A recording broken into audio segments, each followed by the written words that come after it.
And good morning and welcome to Touch Base Daily. My name is Ron Foster, touching base with you as I always do every day. How are you guys doing? It is Tuesday. And you know what that means. Today is our Tip Tuesday. Tip Tuesday, and we'll be talking about mood through weather. Mood through weather. Setting the mood for your photography through the use of weather. Okay, so we'll be doing that somewhere in this, near the end. But we'll be doing that. And it's not gonna be a long show. It's not gonna be a long gathering. I hate calling it a show. This is a community. It's not a show. It's a community. So we're just here together and we're gonna be together, spend time together, all that good stuff. And it's cold. It's got a nice little chill out in New York City. Well, I'm not in New York City, I'm in Jersey. So it's a little cooler than it is usually in New York, but it is a whole nother. I mean, it is chilly outside. I had the windows open so I could get some. I love the suburbs. I have to tell you, I love the clean air. I love waking up in the morning, opening up the windows, hearing the rustling of the leaves, the tree leaves, and early in the morning you hear the birds chirping and making their sounds and hawking out into the world for their mates. I love suburban living. Who knew? Who knew? But I was also in the city yesterday. I was roaming around the city yesterday with my buddy. Sent his nephew to New York City, and I was responsible for spending some time and showing him around. So I played the host to New York City, and it was great. But I told him, I said, you, sir, his name is Adam. I said, Adam, you don't need me. I mean, he had already yesterday was Monday. I think he arrived Sunday. Yeah, I think he arrived Sunday. Maybe it was Saturday he arrived. He had already gone to Times Square, Washington Square Park, Rockefeller Center. He had gone to the West Side, the Hudson Yard Parks. He has gone to what else did he say he went to? He went to some other place. He went to I think Hell's Kitchen. Then he went to some. He has been making his rounds, and I said the beauty of being 28 years old. I remember those days when I used to just walk everywhere and get there at the speed of light. And well, it's not like that now. So it was so funny because he says, we don't have to rush. We can go at your speed. And I was like, yeah, thank you. We can go at your speed. In other words, pick it up, old man. And it was good, though. We had a great time. So I took him since we were at Rockefeller Center, and we were supposed to be going into, let me take this off the screen. We were supposed to be going to On Top of the Rock, and which is one of my favorite places to photograph from. One is because it has an open roof deck, and so you can see, and it's also literally in the middle of New York City. It's right there in the middle, and so when you're on top of the rock, you can, on a clear day, you can see Connecticut, Massachusetts, and you can see the mountains slight over the horizon of Vermont and New Hampshire. Way out. If you get a perfectly clear day, you can see 5 states, and you see also Jersey. And so it's a great focal point in New York City. It's called On Top of the Rock, and at Rockefeller Center here, and but these observation buildings have done something different that I did not expect. So we went to look at the pricing. Now, when Omar's in the building, when Omar was here, we just simply went to the edge, right? We went to the edge, no problem. We went up to the edge, which is another great observation deck. It is the largest observation deck in the northern hemisphere, I do believe they say. In the northern hemisphere, not the world, in the northern hemisphere. And it was only like $45, maybe $50, I think it was. It was like somewhere around there.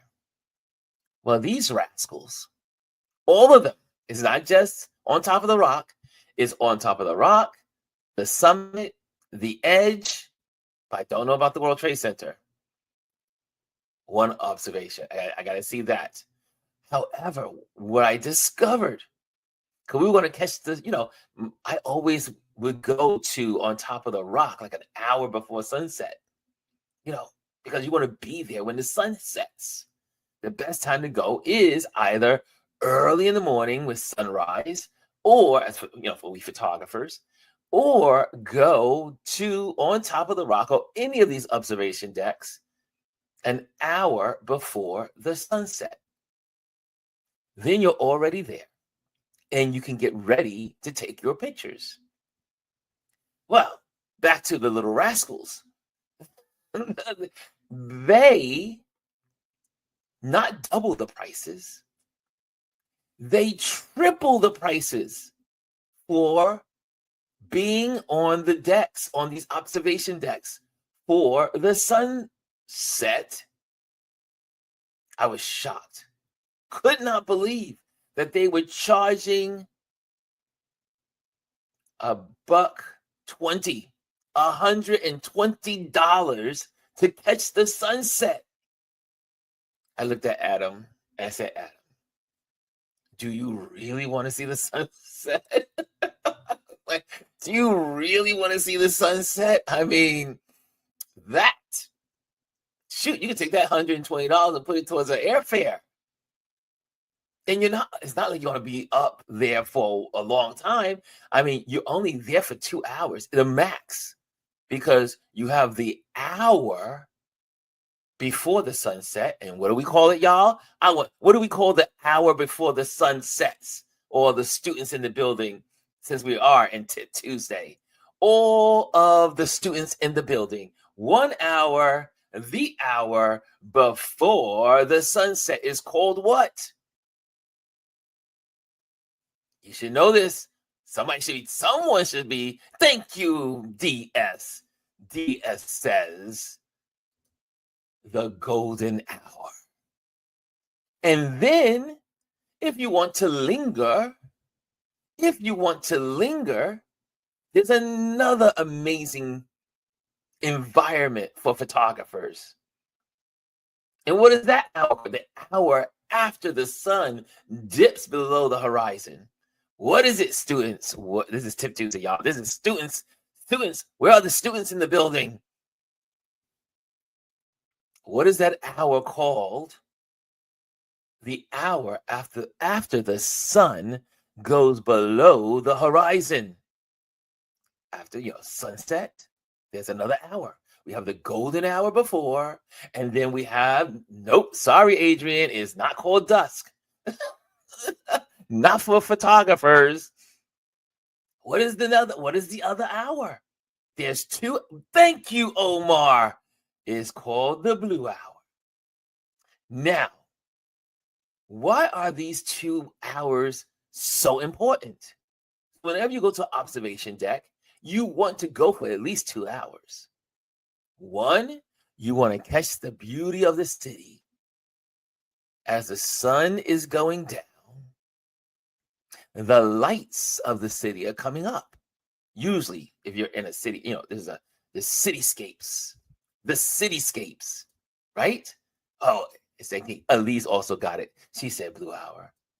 So you want to hang out on these observation decks during the golden hour and the blue hour. Golden hour. What happens in the golden hour? The hues, the orange hues, you get more warm colors warm colors radiating from the sun. Here's an old joke among photographers, especially those head shot photographers or fashion photographers, but not so much fashion photographers. But if you do headshots, the joke is everybody looks good. Everybody looks good in the golden hour. You can have someone that doesn't look so attractive. Maybe there's some flaws in their skin, but everybody looks good in the golden hour. And so most photographers, we try to schedule our photography like for headshots or nice fashion shots or glamour shots, some beauty, and everybody looks good during the golden hour.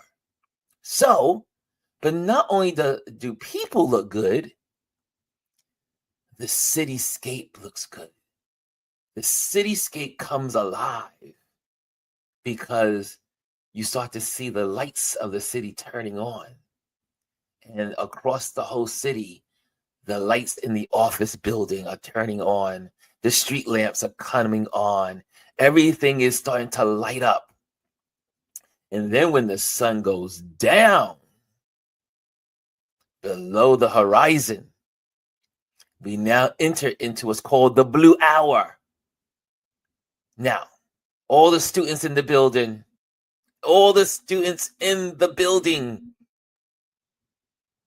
what type of photography is best shot in the blue hour? Okay, come on. I want some. We having class today, y'all. We coming out the gate because we know there's a lot of craziness going on in the world. We ain't gonna deal with Trump today. We're not dealing with we know what's happening. Let's stick to the things that bring us joy. So, what kind of photography is perfect for the blue hour? Any students out there know? Besides Omar knows his answer. I know Omar has the answer to this question. Any students out there know what type of photography is good, is great? Thank you. Bing, bing, bing, bing, bing, bing, bing, bing, bing, bing, bing, bing, bing. DS has it, cityscapes, and I'll add on to architecture.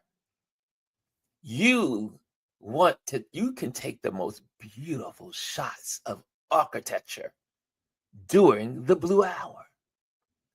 Thank you. Architecture. Why? One is the sky is not dark, right? So you got this blue hue across the landscape.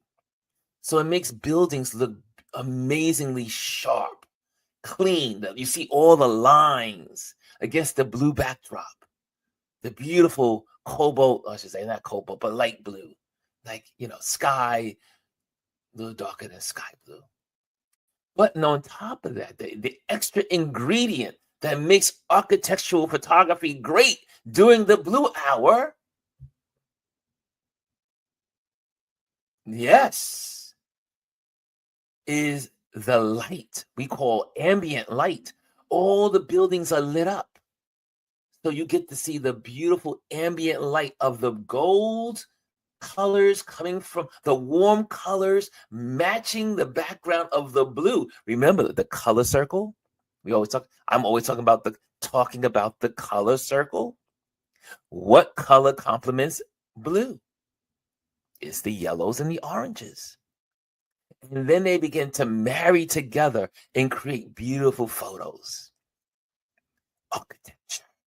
Omar says, because this is what he does every day. This is what he does. This is his job. He does this every day, y'all. He sits in an office and he has his team of photographers and they do this. He says, we architecture photographers have to be specific about the direction of the sun, either dawn or sunset. We use an app called Sundial to help us determine what direction for us to shoot. I just got a freebie there. You just got a freebie from Omar from this community.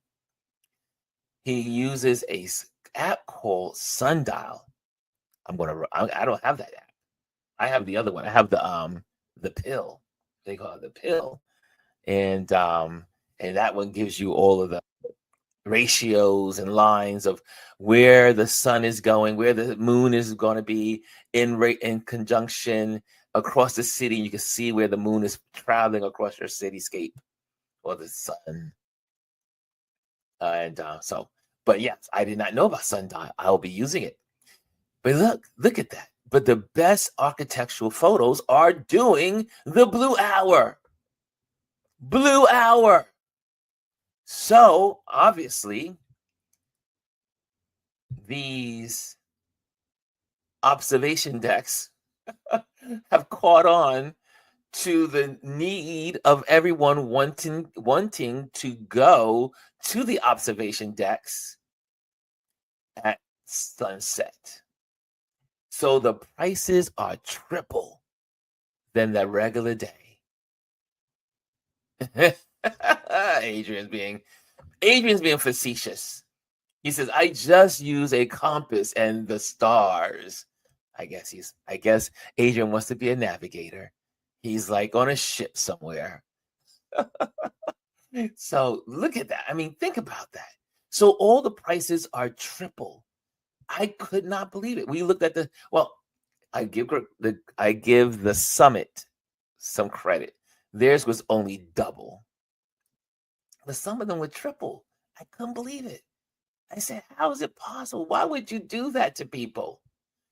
I get it, but I guess because, social media has made these things more, the information because of social media is out there that you go to these observation decks during the sunrise, during the sunset. So now they're maximizing because obviously they must get a lot of people. And I guess to discourage so many people or to make the most of the moment, they're making. But I couldn't help but I was so angry. Here it is. Adam is here from out of town. And I want him to see this amazing view on top of the rock. And we were priced out. I just couldn't believe it. So Adrian helped me with some things. So hopefully today we'll have a whole nother engagement. But we'll see what happens. So that's what's going on. That was my day. But we ended up, instead of going to on top of the rock, we ended up in Harlem. Yes, baby. It was a great opportunity. He had heard of Harlem, and all he knew was like snippets of Harlem. He's from France. He's from France, the southern part of France, not Paris. He's from the south of France. So he had all these, he had little clippings and images that he thought of Harlem. But I said, let's get on the train and head to Harlem. So we got on the train, we went uptown on the A train, took the A train straight up, and then we walked from the west to the east and walked 120. We got to 125th, walked across, and he got to see all of the people of Harlem. And it was because I go to Harlem once in a while, and the Harlem experience is just so unique, even with just what we call gentrification. So I explained to him that Harlem is going under a gentrification over the last 10, 15 years. You have beautiful skies, I guess you call them high-rise buildings now, glass structures. Some of the storefronts are gone and now they're glass. So there's a push and pull in Harlem in what it looks like and who's there. But it's still Harlem. It's still Harlem. Like when you go, we walk down 125th, and what's famous about Harlem is also the vendors on 125th Street. You have the African vendors, the African American vendors. You have some Spanish people, but mostly you have, this is like the whole strip is full of vendors, and they're selling their goods. So when Adam when he was the first day here, he was like, he texted out. We have a group chat, and for his parents in France and here, and his uncle, and all of us are on this chat. And he says, "Where can I find sneakers?" And I said to him, I texted it. I said, "This is New York City. You can find sneakers everywhere. Trainers, the British call it the trainers. You can find them everywhere." But what he was not expecting was Harlem.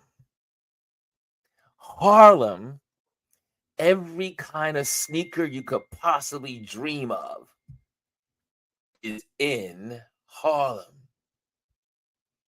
It's in Harlem. Oh, Adrian sent me something, y'all. He said that this answers the question. His compass. But so as we're walking down 125th Street, it was all of these stores. I mean, every store has sneakers. And I mean like hardcore Jordans, hardcore, all the big names of sneakers out there and the different kinds. And then you get the specialties, like even like in the delis. The deli owners had sneakers. So he was like, "I've never seen so many sneakers."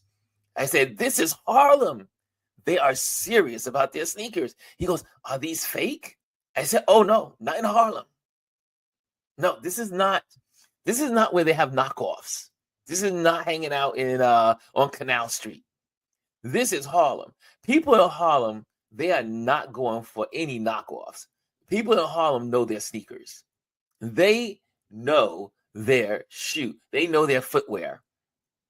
And so we were looking at different sneakers that were wrapped, because like here in the US, in France, they do also the same thing. They bid on sneakers. Like you go online, you find a great, famous sneaker that, or there's not many of, and so the price is extremely high, and they bid on sneakers online. Like my buddy, when I get to North Carolina in 2 weeks, my buddy Mimbo, he's Korean, but he's a sneakerhead, and he has the best of all sneakers. He collects them, he trades them. It's a whole industry, it's a whole world to itself, the sneaker game, as they say. And so when we were walking down 125th Street, he was like, "Holy moly!" He was like, "There's so many sneakers." He says, "Man," he said, he looked down at his feet and said, "Why do I have these shoes on? I could have got these sneakers." And I said, "Well, it was your first time in New York. Now you know, if you come to New York, if you want your sneakers, if you want the sneakers that are in what they call the sneaker game, you go to Harlem. Harlem, Harlem, Harlem." But not only that, we end up going from west to east on 125th Street, going past some stores, looking at the vendors, talking to the vendors. And then we went down to, I think it was Frederick Douglass. We got down to Frederick Douglass, I do believe it was.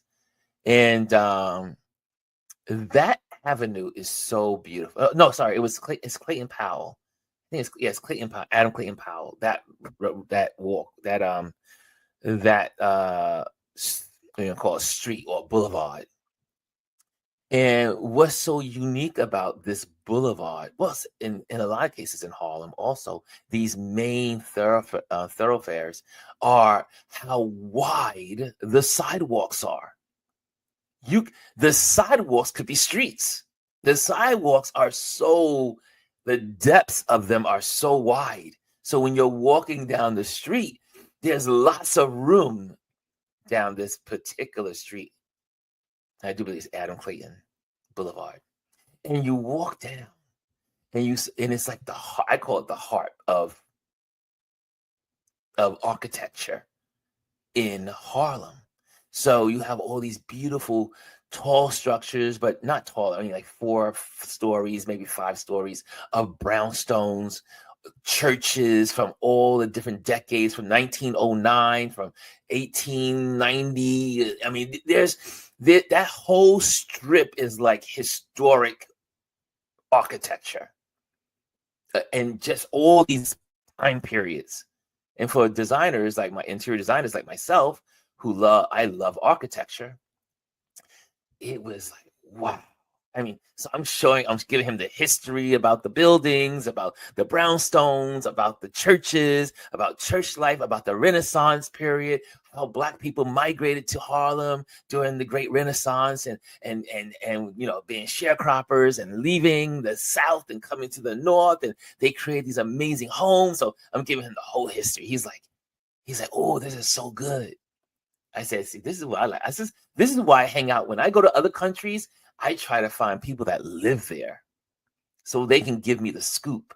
So I was giving him the scoop. I said, I'm not boring you, am I? He goes, no, keep telling me more stories. So then we walked by this gentleman. He heard us. I was attempting to speak French. Once in a while, we would indulge in French. And so he was speaking French. And this gentleman from Africa, I do believe he was from Cote d'Ivoire, and he said, "Hey, French!" And he starts talking to him in French, and then they start having this conversation. I'm not looking at them like, okay, I don't know anything that's being said here. They're just having a conversation. They're talking, but it was great for Adam to experience that because he was like, the folks in Harlem are so friendly. I said, this is Harlem. I said, this is not Midtown. People will engage. And they are not afraid to, if you wear something that looks good, they will say, oh man, dude, that looks good. Or, well, hey, there are people that are always commenting in Harlem. It's one of my favorite places in the city to go.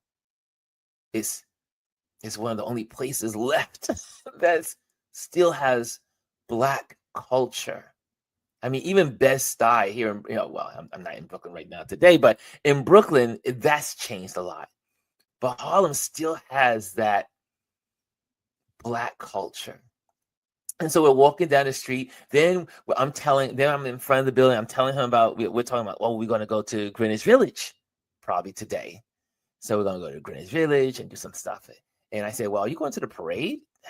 You're going to be here. So are you going to? He said, oh yeah, it's on my schedule. So I said, we may not need to go today because you'll go on the 31st on Halloween.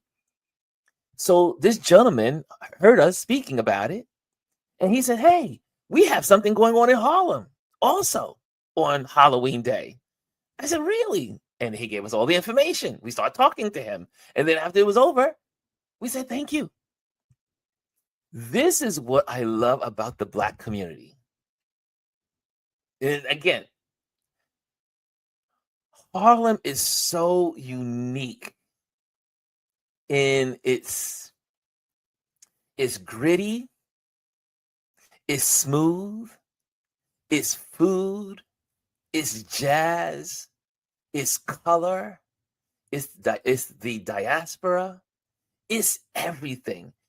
Harlem is everything to Black culture. Even in its gentrification, it still has its anchor. And so then we walked by, then we went to St. Nicholas Park. Then we had to go back the opposite direction. So we did a full circle to get back to the A train. And so then he can get back on. Well, he decided not to take the train. He decided to say, I want us to walk around Harlem. I said, okay, I gotta go. I gotta get back to Jersey because, I'm trying to get home before it gets dark. at least before it gets late. And I said, you got this, dude. You're on you already know the city. And he had the greatest time. And so I'm looking forward to spending time with him today. But I know I just share all of that. I love sharing stories with you guys. And it was again, if you have not been to Harlem, this is your first time. You may be hearing this. You may be from another country, and you say, "Hey, I've always wanted to go to Harlem." Come to Harlem. Come to New York. Go to New York and experience Harlem. There's still amazing restaurants, places to eat with good soul food. You know, so I love the whole culture. I love the fashion. You had a lot of fashion houses in the brownstones. We went down some of the side streets so we can get the fullness of the brownstones and the old architecture, some brick buildings, some wood buildings. He was like, "Can I?" Queens has tons of different cultures in one place. Yes, DS. And it's so funny you would say that because he said, "What is Queens like?" He said, "I would like to go to Queens." I said, "Well, beware. Queens is a whole different animal. It is a melting pot. It's probably the most dynamic melting pot in the city, if not the country. And you have the Asian population in the Flushing area, and then you have the I call them India, because India and Pakistan are considered Asia as well. So you have Queens is the whole, I think, diaspora of Asia, Asia Minor, Asia proper. And also it has the Black community there, and it has white people there, the Caucasian community. So it is a full swash of diversity, but you have to be prepared for Queens mentally. Queens has 36 Road, 36 Boulevard, 36 Avenue, 36 Lane, 36. And then some of these streets merge, and you have to know where you are. And thank God for GPS, because before GPS, we'd be on 36 Road, and before you know it, we were on 36th Street. It's Queens. Why did they create Queens the way they did? I do not know, but it is the most complicated place to drive. Queens. Okay, but we'll talk about Queens another day. If we happen to go to Queens, I don't know. It's supposed to rain here on Thursday, so I don't think I'll get a chance to give him a tour of Queens. I don't know if I'm ready for Queens. I'm never ready for Queens. Queens is it's almost like a stepchild, like Staten Island. Anyway, let's say hello to some folks. You guys ain't here, then we're going to talk our lesson. We're going to get right into our lesson. Okay, Hannah's in the building. She's the first person in the building today. She gets the gold. She says, "Good morning, Ron and Touch Base Daily family." Anthony came in the building. He is in the building at the silver. He says, "Good morning." And who else? And Jazzy Jazz is in the building. She says, "Good morning, beautiful people."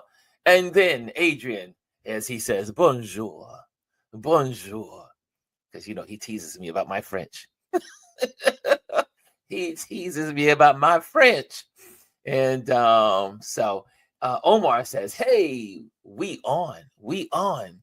And hey, Omar, I've been working behind the scenes yesterday after our conversation. Well, after I said I'm coming to Texas, I am thinking, since I'll be in North Carolina for 3 weeks, almost 4 weeks, and then I have to come back to New York for a photo shoot. I think, since I'm already in North Carolina, I could just get on a plane, hop over for a couple of days in Texas. I'm already down in the South. I'm in the Southern land. So I can just get on a plane and head. I mean, Nia is not going to miss me leaving the house. Nia and Mimbo will be like, "Ron, just do your thing and go to Texas." So I think I'll be in Texas in November. And then I just got a new engagement. I will be in Puerto Rico for Thanksgiving Day, y'all. So if y'all are looking for, if you are in Puerto Rico and you need a photographer, I will be in Puerto Rico for Thanksgiving. So Thanksgiving Day will be spent in Puerto Rico. And so I'll be in San Juan for the week. For that weekend, I should say. Okay, so again, that's the beauty of living this new nomadic life. is that you can do whatever you want and hopefully make money doing it. So that is going to be a good. So I'll give you some, Omar. I'll zero in on a date. You have to let me know what your work schedule is like, and then we can work around it. Thank you, Omar. You let me know, and I'm coming. I'm coming to you, sir. Omar says, "Good morning, Hannah. Are you hosting the show today?" No, she isn't. I'm here. I'm here. And Mr. DS says, "Good morning, Ron and the Touch Base Daily family." DS here, obviously, Mr. DS.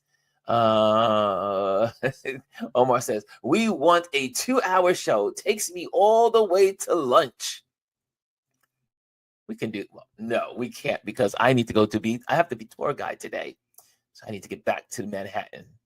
And Gwendolyn's in the building. Gwendolyn, my work wife, is in the building. She says, "Good morning, mes amis." Whew. See, they trying to throw the French at me, y'all. They're trying to make me sound crazy on this on this channel here. They're making me sound crazy because they know I can't speak it. I can read it. I'm learning. I'm getting it. But at some point, I'll have it. I'll have it. Adrian keeps telling me to imagine. Just listen to the words instead of. I am so analytical that that's probably why it's a little harder for me to learn language. So it takes me a little longer. But I am now learning to just listen to how the language is flowing. Dia says, "I was born and raised in Hell's Kitchen." Really? Every time I think of Hell's Kitchens, I think of Daredevil. Daredevil is based in Hell's Kitchen. Adrian says he has to see a Broadway show. You know, Adrian. Maybe that would be a good thing to do on Thursday, since it's going to be a rainy day. Okay. That may be forcing me back to the city. Okay. Because, one thing about his auntie and uncle, when I'm in Delaware, or where his auntie now is also who I spend time with in South Africa, they don't hesitate to take me anywhere I want to go. So I'm like this: look, whatever you need, I'm here. DSS, fog shots always feel like a mystery waiting to unfold. Well, we're going to talk about that. We're going to go right into there. Look at Gwendolyn. Gwendolyn is showing off today. She says, "Bonjour, Adrian Florence." Adrian has become her nephew. He calls her Auntie Gwendolyn. And yes, it was, Omar, when we were at the edge, it was under $50. Yeah. And let's see who. Elise is in the building, y'all, as well. Elise, she says, "Good morning, everyone." I know I'm late on the hellos, but I just had to dive into what I was sharing. And Anthony talks about the shameless God. Gwendolyn and I talk a lot. And one of the conversations we've been having is how these corporations are bleeding and taking every single dollar. It's like they're kind of like wringing every dollar out of us as the consumer. And I just don't get it. They don't think people are going to eventually say, "You know what? Forget it all. We're just going to do something different." Yeah. Shameless. It was shameless. So everybody's good on the blue hour. So we all got that. We got the blue hour. We got the golden hour. We're all good on that. Adrian says, "Is it blue hour and golden hour in reverse for sunrise?" Yes. So the hour before the sun rises is called the blue hour. The hour before sunrise. And then the hour after the sun rises is called the golden hour. Thank you. That was a good question, Adrian. Good question. The class is classing. They use that same hue in restaurants. Yes. Food photography is natural light. I remember I was in South Africa, and this woman, this photographer, she was photographing food for a restaurant. And I was checking her out, obviously, because I was nosy. And I had not seen anyone do food photography at that time and until that point. And the restaurant owners had all of the dishes prepared. Like everything was beautiful. The food and everything came out. And then she would take it to the window and then shoot from different angles. Natural light is the best way to photograph food. Another tip. Another tip. Thank you, Mr. DS. Let's see here. Well, hold on to these questions, Mr. DS. But he does says, how do you decide which type of weather best communicates the mood you want in a photo? That's a good question. I'm going to put a star on that, Mr. DS, and we'll get back to that question. Good morning, good see. Okay, we got that. We got that. And portrait during, here's another question or a statement from DS. Portraits during the blue hour are so dreamy, in my opinion. Soft light, glowing skyline equals magic. And I do believe you mean closer to the golden hour. There we go. Anthony says he also has the Pill app. I have the Pill app. Well, I'll list those inside the description after. And let's see. Hey, Janice in the building. Janice says, greetings all. Greetings to all. Yes, and all you photographers. Make sure you hit the likes if you're in the building. Make sure you take time to like it. If you're here for the first time, make sure you subscribe. It's free. It's free to subscribe. Let me look at my time. Okay, it's time to go to class, y'all. It is time to go to class. Anthony says, now take the A Train is playing in my head. Yes, that's a good song, y'all. That's a good thing. Isn't that the song by Coltrane? Coltrane? I think it's Coltrane. The A Train. La la la la. What they do that with jeans too in France. I did not know that. Jeans? They exchange jeans? Huh? Who knew? Whoop, Dr.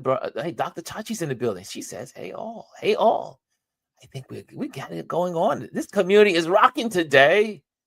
Today we are rocking. We're always rocking. And Dia says, wow, I have some memories on Frederick Douglass Boulevard. It is a beautiful place. I love Harlem. Shout out to all the folks of Harlem.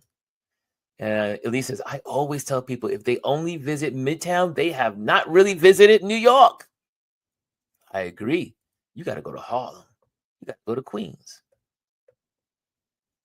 I have to always pause when I say Queens. I don't know why. And I used to go to Queens. I used to be raised in Queens during the summertime. My aunt used to live in Queens. Dia says, how do you decide? Okay, we got that. I got that. Okay, I got that starred. Let me star that for you. Okay, that's starred. Queens have tons of different cultures. Yes, we got that. Okay, I think we're caught up. We're caught up. Let's go into the class. It's time to start class, y'all. It is time to start class.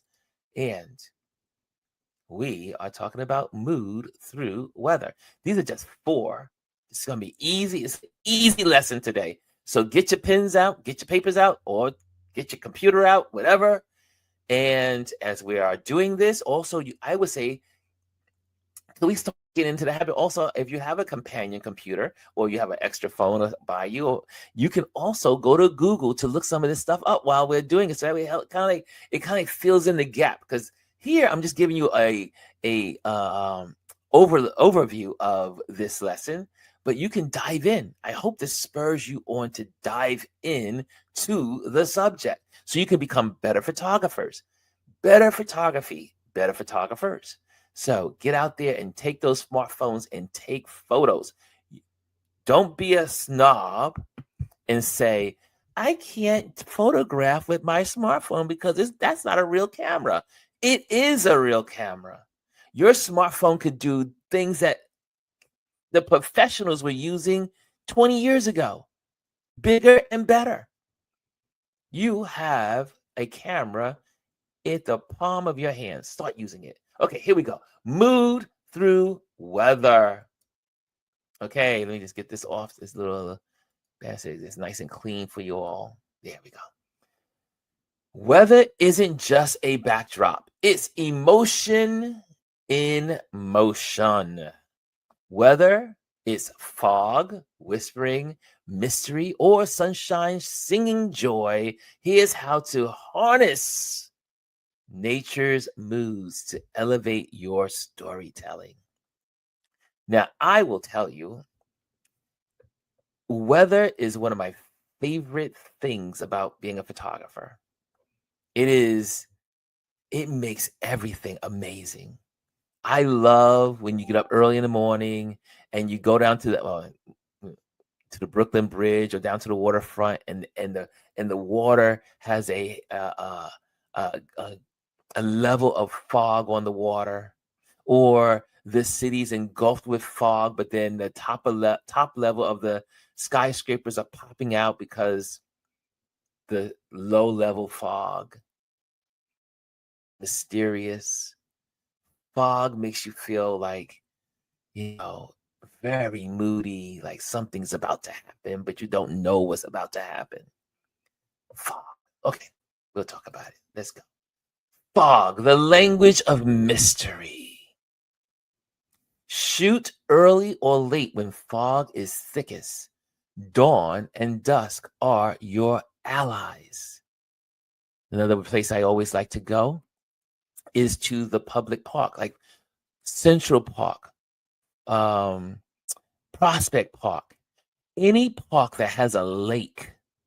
If the park has a lake, a large lake or a nice sized lake, a good lake, in some places it's called a pond, but a lake, you are more likely to catch a beautiful layer of fog near the lakes. And then you take some amazing photos of, like you see here, the swan. You can take pictures of the wildlife on the lake, or maybe it's a house on the lake. Maybe it's a tree along the shore of the lake. Or maybe the fog is wisping into the inland, like the grassland, like in Prospect Park, we have what's called a meadow. And the fog moves from the lake all the way into inland. And then you can take pictures of people playing in the field in the fog. Fog is mystery. Okay, use silhouettes and leading lines to create depth of intrigue. Right? Like have the leading lines leading into the fog. I remember when I was in Alaska and I photographed this old train truss, and it was going across this ravine, and the way it looked, you got in front of the, like it was an old railroad, so it didn't continue where I was standing, but it ended where I was standing, and you can look across, and you can look and see the rails going into the fog, creating that mystery. Desaturate slightly in post to enhance the ethereal mood. Nice, nice. Keep it simple. Don't use high contrast. Don't bring up all, don't, this is when you photograph and edit, you don't want to have all the, everything blasting. Keep it soft. You can even most people take the sharpening tool and sharpen. Well, this is one of the areas when you do like fog, you take down the sharpening. You don't want your pictures to be sharp when you're taking pictures of the fog. MuQ, solitude, introspection, timelessness. So that helps. I hope that answers your question, DS. This is what you're seeking when you are going out to use fog as your weather element for your photography. Number 2, rain. Oh, I love the rain. I love, like you see here, the raindrops. I used to get excited when it would be a storm that came through, and then I would look out the window, and the raindrops are all over the window, and I'm near the sunset, and I get these beautiful, amazing raindrops with sun setting and all that stuff in New York City skyline. Rain is so moody. It's like you want to throw on a sweater, or if you're in the house, but It's something beautiful about the rain and taking photos. I took a picture of a gentleman one time. He was at a hotel. It was a black and white, and the rain is pouring, and he's got the umbrella to bring in the customers from the cab to the hotel entrance. And it's just such drama. The drama of the rain pouring down off the umbrella, and then the water splashing up as it's hitting the puddles. Rain is drama. Here it is, the pulse of emotion. Embrace reflections. Puddles become mirrors of mood. This happened to me just last week.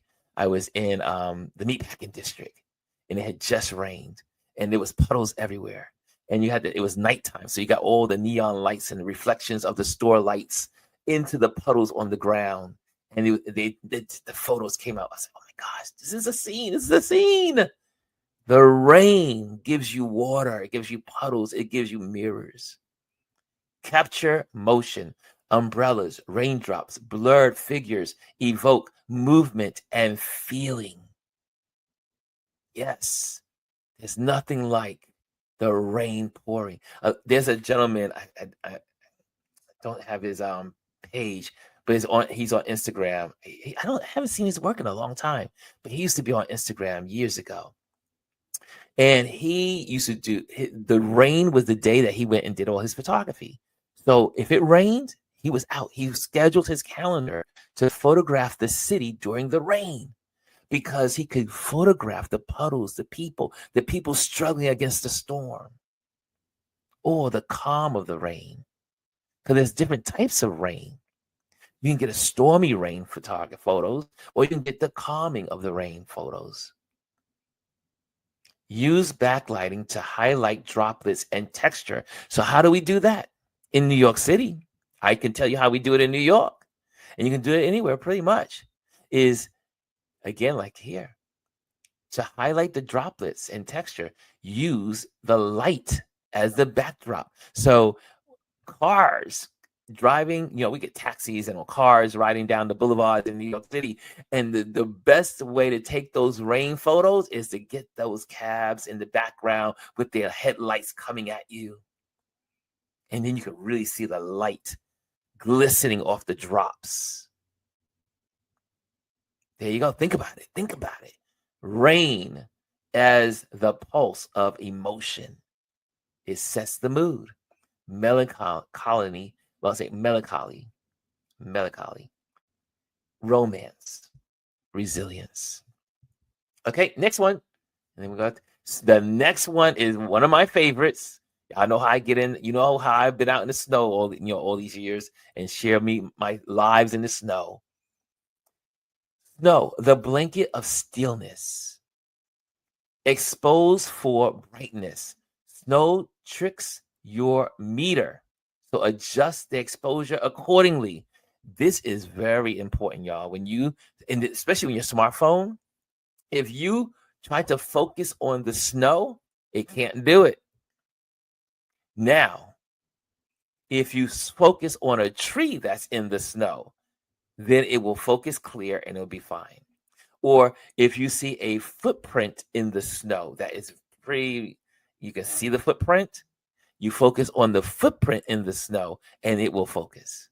But the white canvas of the snow, it cannot focus. Your meter does not know. It needs contrast. It needs a little contrast to be able to focus. So expose for brightness. Also bring your exposure down. Too light of exposure, your camera can't read it. So bring it down low. Okay. Look for contrast. There we go. Dark trees, colorful coats, warm lights against a white backdrop. I always look for people. I know this sounds corny, but I do. I look for people that are wearing bright colors, mostly red. I love photographing snow scenes with red umbrellas, red jackets, red coats, red boots, yellow boots. But the red is so in contrast to the white snow. And I'm always, whenever I go out and shoot photography in the snow, I am looking for the humans that are wearing red.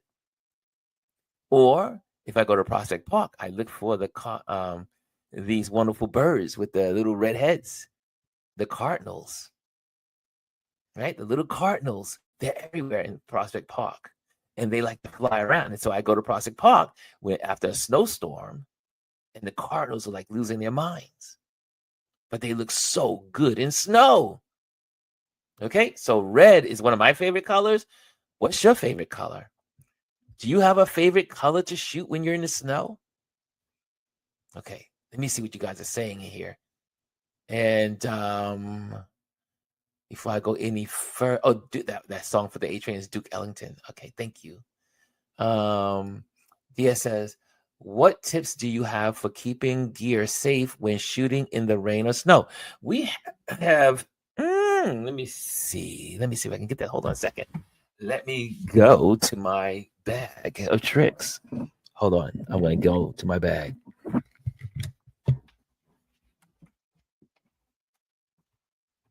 Okay, which one should I bring over? Okay. Got my bags over here, y'all. So, anyways, let's do this. Okay. So, we photographers have some tools that we use for the rain. And I'm hoping that I have mine still in my bag, but I do believe it's always with me. And let's see, because I'm always prepared for the rain. At least I like to think so. Okay, it's in the other bag. Hold on, because this is something that I use this all the time. One is, most of our camera bags come with these nylon covers. So you can take this and cover your bag, so that way, one is your bag is covered, so your gear doesn't get soaking wet in the rain. So most camera bags will come with this kind of lining, either attached to it or inside of it. Not only do we have that, let's see, do I have the other little guy here? Let's see what else I have in here in my bag of tricks. Because this will help you if I still have it. And where is she? Oh, is she still here? Okay. Let's see if I have her in here. I'm digging through my bag, y'all. Now, where is it? I usually have it.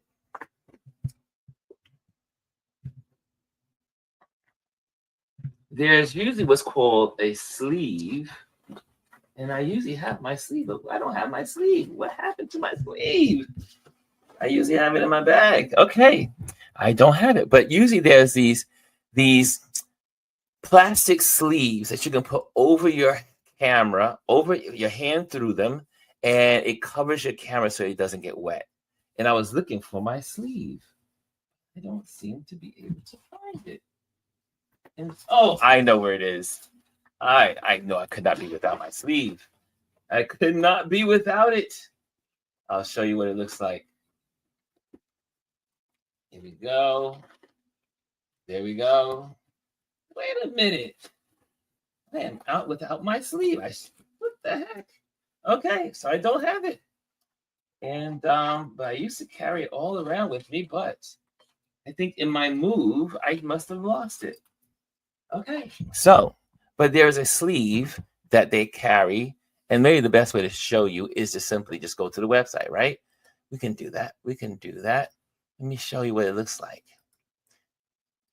That's the beauty of lessons. You can teach on Google. Okay, let's go. Camera sleeves, camera, weather, sleeves.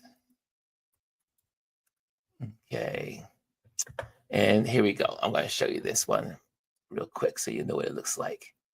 Because they come in different types. They come in, here we go. I'm going to show you.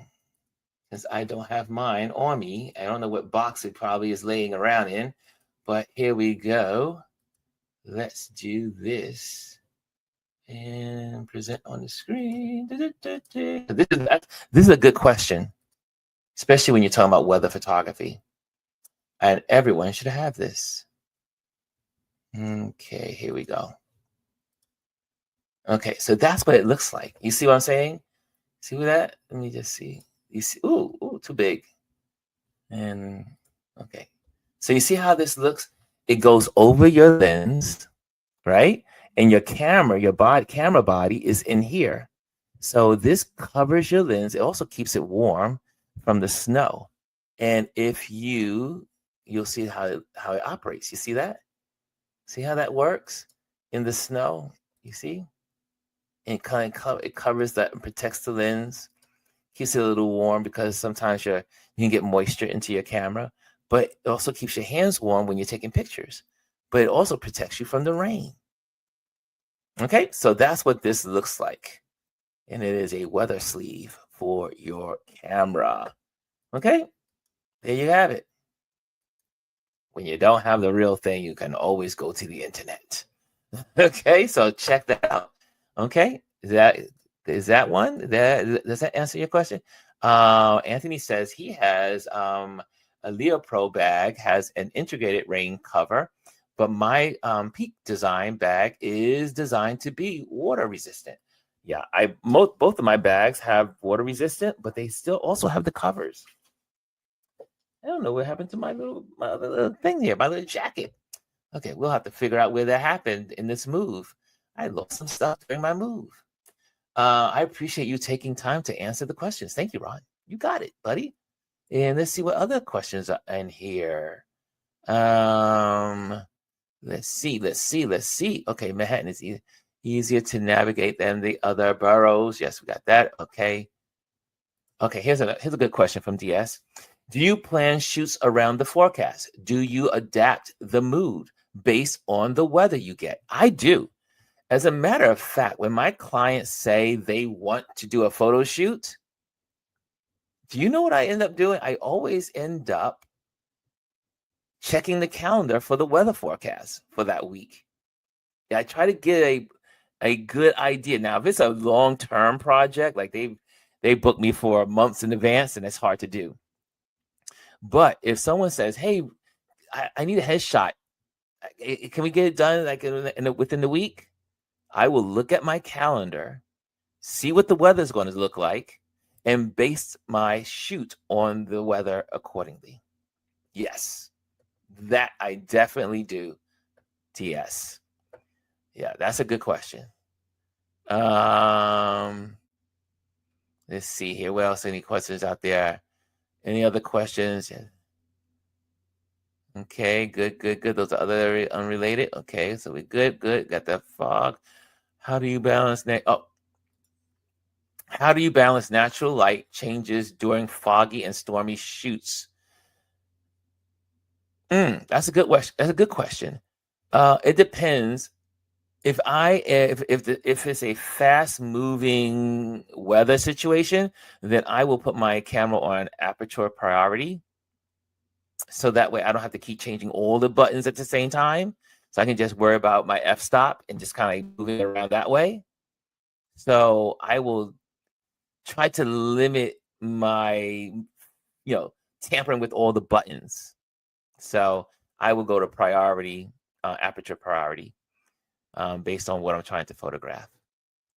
And I also change it to speed, shutter speed priority when I'm taking pictures of animals moving in the snow, because I need a fast shutter speed and then I need the camera to work with me. So I don't have to think about doing the shutter speed and the aperture. I just simply work on the shutter speed. Like if I see dogs playing in the park, I love photographing dogs. I love photographing, especially in the snow, because dogs they just love snow. I also loved going to Central Park and photographing the horse carriages, so they're moving. So my shutter speed has to be at a certain speed, like usually about 250, 300. So that way I can get things sharp as things are moving, as the subject is moving. So yes, so I do have to adjust accordingly to the actual weather or the changing weather, because it could be raining and pouring one moment, and then 15 minutes it could be just drizzle, or the rain could just stop altogether and it's just misty or it's just cloudy. Yes, so you have to adjust. Was another some more questions. Okay. TS says, does color grading change depending on the weather, or do you try to keep the natural tones? Woo, that's a good one. That depends on what kind of photo I'm trying to take. I may be into moody photo and I may want to be able to do color grading. I can do color grading in my tools, my editing tools. Like Lightroom has a great color grading system in Lightroom. I'm sure a lot of other programs do too, but Lightroom is really good at it. Plain says, Dia says, this is inspiring me to think about how to show flavor and warmth through the atmosphere around the dish. Yeah. Weather plays a good role in most photography. Anthony says, the rainbows from the oil and grime in the puddles are also cool. Yes. Yes. And you get that when you have a light rain early, or it rained and then now the oils from especially in the cities, you have tar, the oils and the tar rises to the top and then it slides off into the puddles and you get these beautiful rainbows. Good one, Anthony. And Dia says, as a chef, weather changes the feel of food, just like it changes a photo. Sunshine feels like citrus, and summer fog feels like stew season. And love how mood crosses art forms. Yes. Like, who is going to have hot chocolate in the middle of summer? Oh, no, not too many people, but a nice snowy day commands a good cup of hot chocolate. Weather plays a role in how we feel. Dia says, I appreciate you taking that. Got that. Okay. And Omar said he uses the garbage bag for his camera to protect his camera. Look, use what works. A garbage bag does work. A garbage bag will work. You don't have to get a big one. Just get one of the kitchen bag sizes or like the bathroom bag sizes. Yes, a garbage bag will work. Look, I've told you many times. I learned from Seth from Adorama how to use a pizza box as a reflector, right? You may not have the gear. Maybe you can't afford the gear, right? Maybe you can't go out and buy one of these, pieces of equipment. But there's always an alternative. So I like that. So Omar was probably joking, but he may be serious too, because I know Omar. If you don't, you gotta use what you have. This is Dr. Ty said this is a marvelous lesson. And Diaz says to Omar, very economic. The garbage bag. Just run into a store and say, "Sir, can I buy a garbage bag off of you?" Or a lot of people use they just ask for a. I've seen this happen. Speaking of garbage bags, but they'll use the plastic bags and just cover their camera, the body of the camera, and the lens. You could do it that way too. Greetings, Mimi says. Greetings, Ron. Greetings to everybody. Food Plane says, Mr. Diaz says, for those of us who shoot food and travel, how can we use weather to help viewers feel the culture and flavors of a place? Now, that is an interesting question. Again, if you are taking pictures of hot chocolate, you're probably not going to use a green, beautiful beach for the background. like a sunny, beautiful beach. They just don't, the message is in conflict, right? Message is in conflict. However, we are already wired, we psychologically are wired to think of different backgrounds and atmospheres or environments to the thing that is associated to it, right?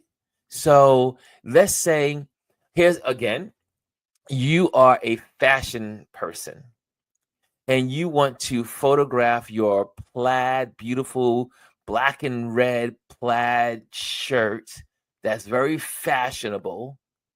You're not most likely going to do that at the beach. Just doesn't work. The flannel does not go with the beach.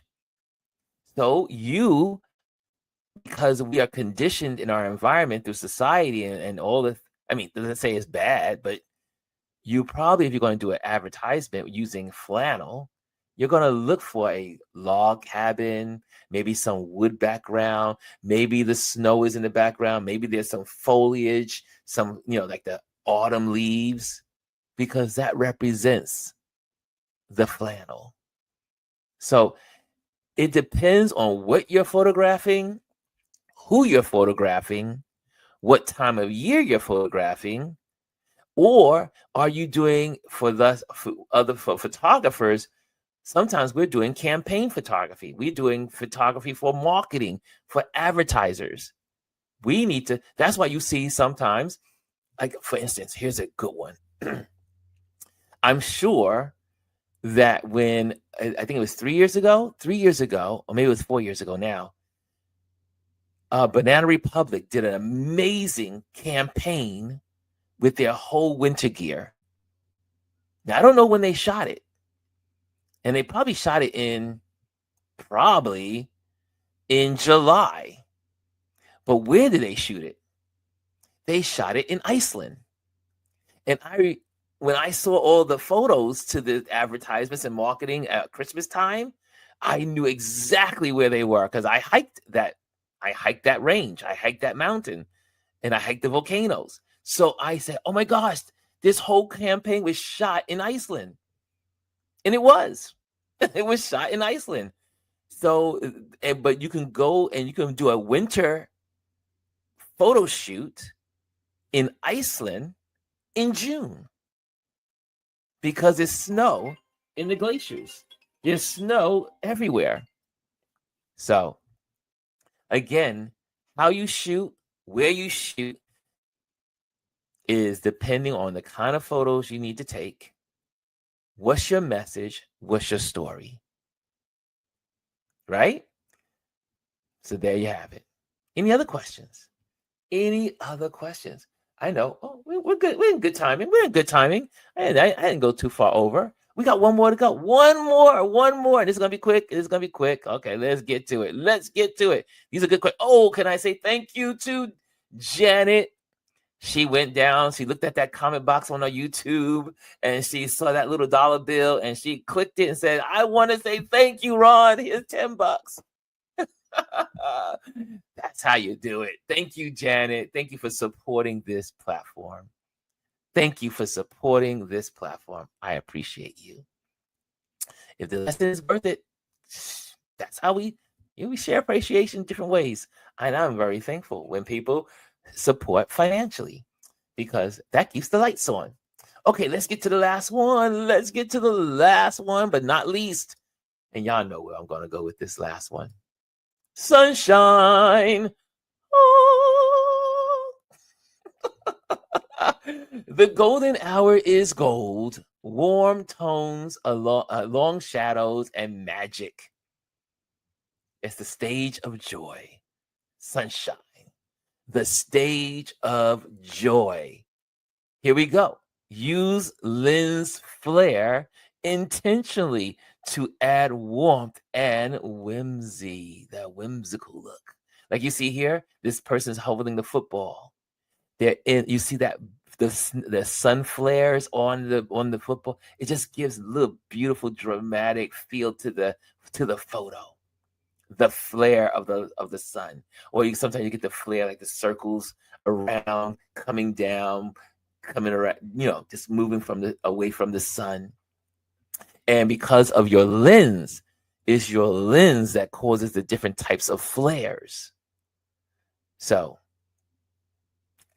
let's say adjust accordingly. So some folks know what kind of lenses, like they have let's say their 50 millimeter lens may have a different flare than their 135 or their 200 millimeter or their 400 millimeter. So the lens, the way the lens is stacked, the way the lens is the front part, how it's concaved, and all of these factors on the lens will give you different types of flares. So use your flares. Now, also capture interaction, sunlight on skin, laughter in light. What's the mood cue that we've been talking about? Vitality, hope, celebration.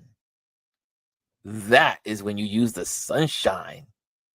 Now, so you notice that in all of this, you got the rain, you got the snow, you got the fog, and you got sunshine. Elements that we engage in wherever we are in this country or around the world. There's always going to be rain unless you're in a desert. And if you're in a desert, it may rain once every year. Rain, fog, snow, the elements that are around us. And we can use those elements to create beautiful photos. How many of you are going to get out there into the world and now look at the weather differently?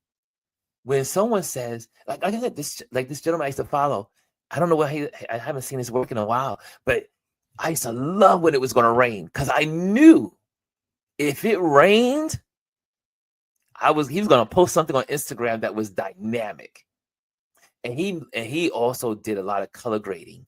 So he would have the rain with the red lights of the city, the neon lights, and then people walking down the street and in a blue. He always had these like blue brown color gradients that merge together to create these dark moods. You can create using weather. Any other questions before we go? Before we end this lesson? I hope you learned something today. I hope this was valuable. TS says, I love rainy days. Omar says, on my way to Central Texas, 4-hour drive to shoot dusk and dawn shots of a new education project we did. Great lessons, Ron. A lot of great gems everyone can benefit from. I hope you guys took notes. I hope you took notes because we went through a lot of stuff today. These elements are going to make your photography brilliant. You can take better photos by knowing your weather forecast and act accordingly to photograph your subject. Okay? I like it. I like it like that. And also you learn about garbage bags to cover your camera. But you can also get the weather sleeves. You can always, as a matter of fact, I'm going to order another one. And I do like this one that I just showed you, so I'm going to have to order it.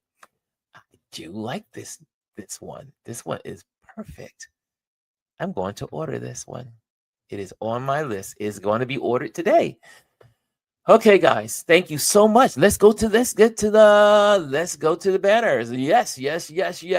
Let's say, make sure you join the email list. Join the email list. This is how you'll know what's going on, what's happening. Also, number 2, event photography is what I do. That's how I make money. So event photography, if you're looking for an event photographer, I was so glad one of my clients called me and said, hey, Ron, we need you for December. So I rushed back to New York for my photo project with my client.